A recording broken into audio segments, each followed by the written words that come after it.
sometimes a provocative topic, and that is, you guys who run incubation and acceleration programs, do you actually create tiers of preferential treatment with your companies? Yes. I love you guys. You guys are like 100% like me. It is important to note that is a choice. So some incubators and accelerators say, regardless of where people are in their journey and who they are and what they do, we're going to treat them equally. And then other people say, we're not. So on one end, you're completely democratic, right? And you say, you know what, I'm going to treat everybody exactly the same way. Everybody gets fair treatment, good. On the other end of the spectrum, you have what Mike talked about, which is, if you don't cut it, you're actually booted out.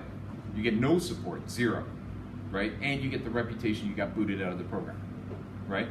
So it is important to note that Mike's not the only person doing that. I know of a few different accelerators around the world who do also ascribe by that. We at Spring, we sit in the middle. So the reason we sit in the middle is because in the application process, it's really hard to identify the best teams. And so for us, we believe that in order to change the world, we need all companies to try to make the world a better place. So if we can keep some of those quote unquote lesser performing companies, but we help them achieve positive impact, for us, we'll achieve our vision.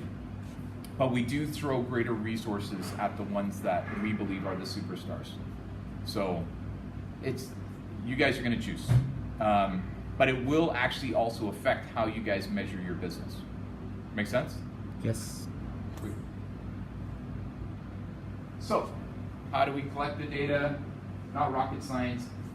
Yesterday, I told you guys that I was gonna show you how to unlock the absolute magic of workshops. And Sandra was like, you've gotta show me that. And so she's, and so you guys are actually gonna experience it tomorrow, because it's tomorrow, right, Enrico? You're gonna do the survey tomorrow? Yeah, so tomorrow Enrico is gonna do the survey that we use. And so, so it is important to note that if you guys are running workshops or events, so this is our model at Spring. The first 3 years, you know, frankly, in the first 2 years, we didn't survey anything. And then in the third year, we started doing online surveys, and you know, online surveys, right? You get like a 20% conversion rate where people actually fill it out if you're lucky. So when we moved to paper surveys, it changed our business. And so we paper survey every single event and workshop that we run. And the beauty of paper surveys, 100% feedback.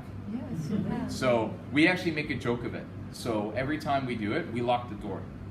Right, you know, there's 5 minutes left, and we just walk over and we lock the door, and we're like, okay, here's this piece of paper. You hand it to me, I'll unlock the door. Right? Like, can go out. Yeah, and everybody has a good laugh about it, but everybody fills it out.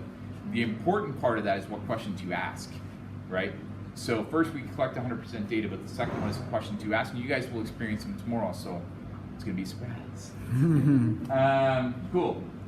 So we do collect data through our CRM, and with our CRM, paper and online surveys. We still do some online surveys, but it tends to be some more macro stuff, mentors, and then we also have a closed Facebook group. And so what's interesting about our closed Facebook group, so Spring has about 600 members in our alumni who are in our Facebook group. What we'll do is we'll hit them with flash questions. So we'll say, hey, kind of like virtual show of hands, how many people this, you know? And then we'll just get a whole whack of answers out of it.